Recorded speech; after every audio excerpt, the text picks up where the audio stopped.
Кыргыз Petroleum Company жабы акционердик коому былтыркы жылдын жыйынтыгын чыгарды. Ишкана өндүрүштүк тарыхындагы эң бийик көрсөткүчкө чыккандыгын кабарлайт. 305 миллион 497 миң сомго таза киреше алган. Бул мурдагы 2023 жылга салыштыра келгенде 20 миллион сомго көп. Директорлор кеңешинин кезектеги жыйынында дагы компания президенти Байгазы Матисаков өткөн жылга коюлган план иш жүзүндө аткарылган фактыларга токтолду. Чийки мунай заты кайра иштетүү көлөмү көбөйгөнү белгилүү болду.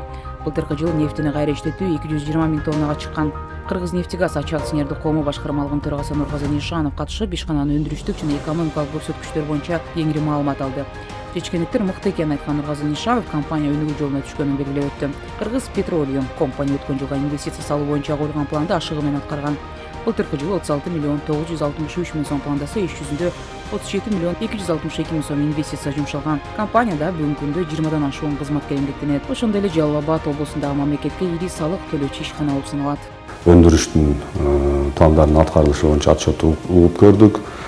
Жылдын жыйынтыгы менен мына Кыргыз Petroleum Company ишканасынын таза кирешеси 305 миллион сомду түзүп атат. Былтыркы жылга салыштырмалуу бул 106%га көп. Темп роста 106% болуп атат.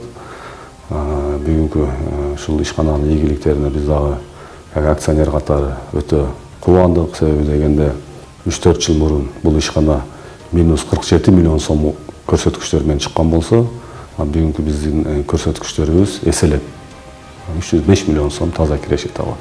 Бул жагы кубандырбай койбойт.